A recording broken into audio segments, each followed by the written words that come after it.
नमस्कार दोस्तों। मैं अरविंद कुमार यादव फिर आपके बीच हाजिर हूँ एक नया वीडियो के साथ।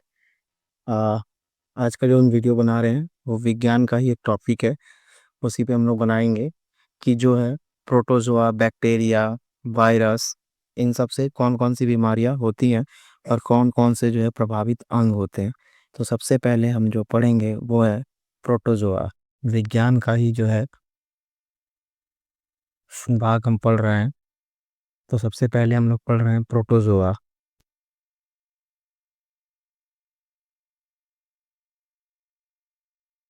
प्रोटोजोआ प्रोटोजोआ या इसका एक और नाम है परजीवी, परजीवी। इससे जो होने वाले रोग हैं वो हम पढ़ेंगे। इससे जो होने वाले रोग हैं उसके बारे में पढ़ेंगे। सबसे पहले है मलेरिया। मलेरिया मलेरिया जो है, जो इससे प्रभावित अंग है वो है रेड ब्लड सेल, ठीक है, लाल ब्लड सेल, ठीक है, आरबीसी व स्प्लिया, ठीक है, या इसको बोलते हैं हिंदी में तिल्ली। क्या बोलेंगे इसको? तिल्ली, और अंग्रेजी में बोला जाता है स्प्लीहा।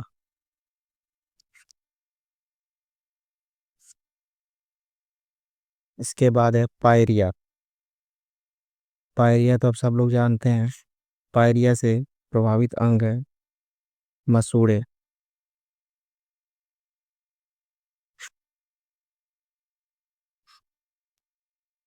इसके बाद है सोने की बीमारी, ठीक है, जिसको अधिक सोने की बीमारी, सोने की बीमारी।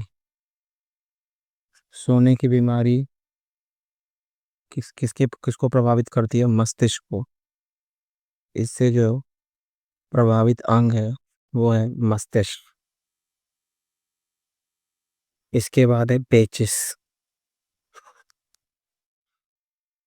पेचिस पेचिस से जो प्रभावित अंग है वो है आंत। क्या है? आंत। इसके बाद है कालाजार। काला जार। इससे जो प्रभावित अंग है, ठीक है, वो है आसित मज्जा या बोन मैरो। क्या बोला जाता है? Bone marrow. तो हमने अभी क्या है प्रोटोजोआ के बारे में और मतलब यानी परजीवी के बारे में पढ़ा। अब हम पढ़ेंगे आगे। आगे हम पढ़ेंगे बैक्टीरिया या जीवाणु के बारे में। उससे कौन कौन से हमको रोग होते हैं और कौन कौन से प्रभावित अंग होते हैं। तो हम पढ़ेंगे बैक्टीरिया के बारे में। और बैक्टीरिया को हिंदी में कह देते हैं जीवाणु। क्या है? जीवाणु। इससे कौन कौन से रोग होते हैं हम पढ़ेंगे। और ठीक है, इसके प्रभावित अंग पढ़ेंगे। ये जब रोग होता है तो कौन से अंगों को ये प्रभावित, ठीक है, प्रभावित करता है। तो सबसे पहले है टेटनस, ठीक है, टेटनस। ठीक है, जो टेटनस होता है उससे जो प्रभावित अंग होता है वो है तंत्रिका तंत्र, ठीक है, तंत्रिका तंत्र। इसको इंग्लिश में बोलते हैं नर्वस सिस्टम। क्या बोलेंगे? Nervous system. टिटनेस के बाद हैजा। क्या है? हैजा। हैजा से जो प्रभावित अंग है वो है आंत। क्या है? आंत। इसके बाद है टाइफाइड।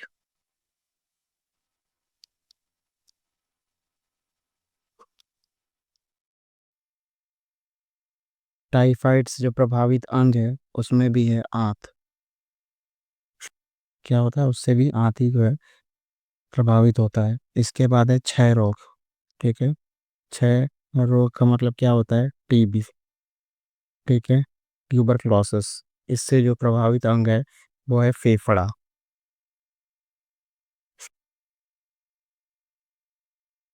इसके बाद है डिप्थेरिया।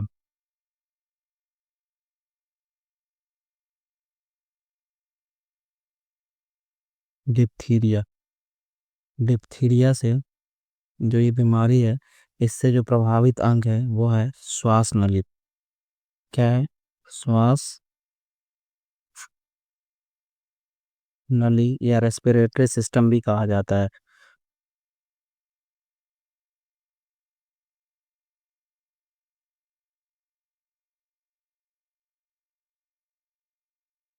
इसके बाद है प्लेग। इस रोग से जो प्रभावित होता है वो है फेफड़ा।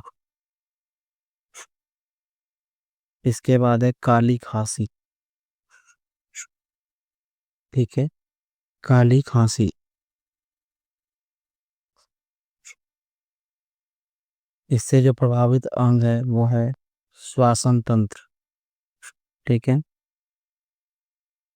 तंत्र वही रेस्पिरेटरी सिस्टम। क्या है? Respiratory system. इसके बाद है निमोनिया।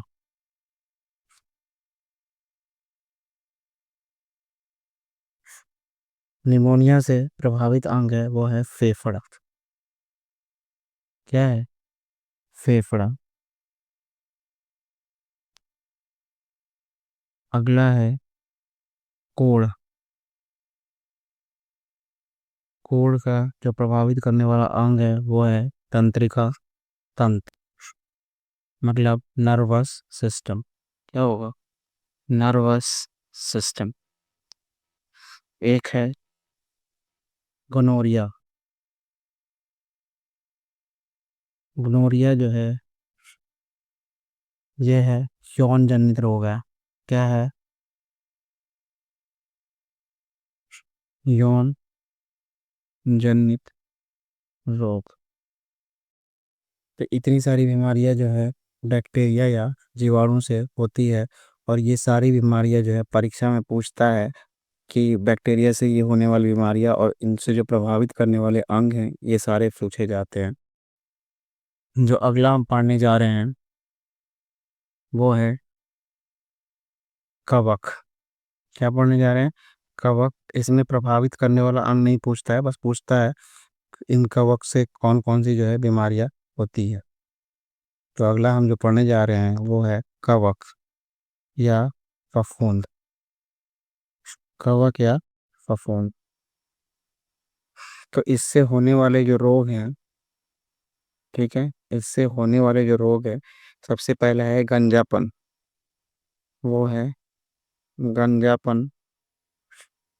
अगला जो रोग है वो है दमा। इसके बाद है दाद। ठीक है, इसके बाद है खुजली। इसके बाद है एथलीट। ठीक है, ये एज इट इज ही पूछता है कि जो है कवक या फफूंद से होने वाले रोगों को पहचानिए, या कह देगा ठीक है गंजापन किससे होता है, या जो है दांत किससे होता है, खुजली किससे, तो ये सब होगा कवक और फफूंद। अगला हम जो पढ़ने जा रहे हैं इसमें हम दोनों चीज़ें पढ़ेंगे। ठीक है, कि किसकी वजह से बीमारी ये होती है और इससे कौन सा रोग प्रभावित होता है। तो हम पढ़ने जा रहे हैं वायरस के बारे में। वायरस यानी विषाणु। वायरस यानी विषाणु। सबसे पहले जो बीमारी है वो है एड्स।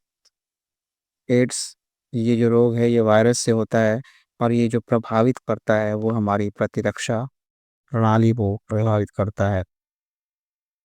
प्रतिरक्षा प्रणाली प्रणाली मतलब होता है इम्यून सिस्टम। ठीक है, हमारे इम्यून सिस्टम को प्रभावित करता है। इसको करता है हमारे इम्यून सिस्टम को। इसके बाद है डेंगू। डेंगू जो है प्रभावित करता है पूरे शरीर को, संपूर्ण शरीर। अगला है पोलियो।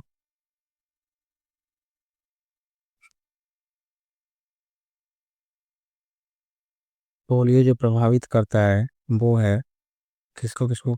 गला को, और रीढ़ को, और क्या है, नाड़ी को। नाड़ी मतलब क्या होता है? नर्व। क्या होता है? नर्व। रीढ़ मतलब होता है स्पाइनल कॉर्ड। क्या होता है? Spinal cord. गला मतलब आपको पता ही है। इसके बाद है इन्फ्लुएंजा।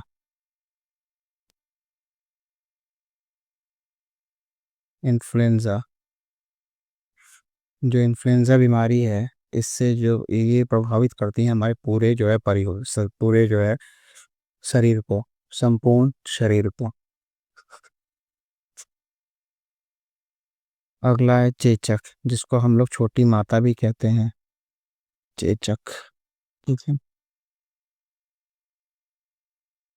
छोटी माता। ये जो प्रभावित करता है, देखिए पूरे शरीर में हो जाता है, तो ये क्या है, संपूर्ण शरीर को ही प्रभावित करता है, संपूर्ण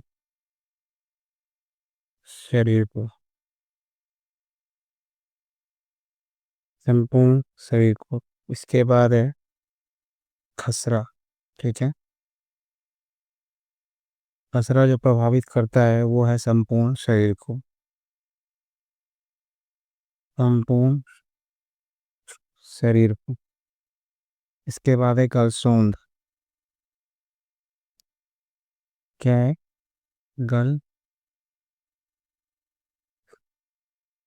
गलसोंद जो प्रभावित करता है, ठीक है, पैराथायराइड ग्लैंड ग्लैंड को। ठीक है, पैराथायराइड, पैराथायराइड ग्रंथि को या ग्लैंड को। ठीक है, पैराथायराइड ग्लैंड बोला जाता है, पैराथायरॉइड ग्लैंड। इसके बाद है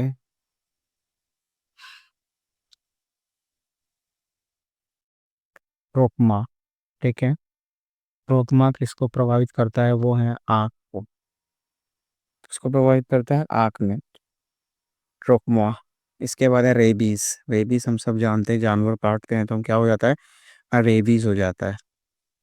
तो रेबीज किससे होता है, ठीक है, रेबीज तो होता है वायरस से, और रेबीज जो प्रभावित करता है वो है तंत्रिका तंत्र को, तंत्रिका तंत्र यानी नर्वस सिस्टम,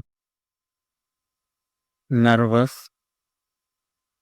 सिस्टम, इसको प्रभावित करता है, नर्वस सिस्टम को। इसके बाद है मेनिंजाइटिस। मेनिंजाइटिस जो है, इससे ये, ठीक है, ये किसको प्रभावित करता है, मेनिंजाइटिस, नाम है इसका मेनिंजाइटिस। मेनिंजाइटिस जो प्रभावित करता है, मस्तिष्क को प्रभावित करता है, किसको प्रभावित करता है, मस्तिष्क, किसको प्रभावित करता है, मस्तिष्क। तो विज्ञान में आज के लिए इतना ही। आप जो है नई वीडियो के साथ जो है अगले दिन मिलेंगे।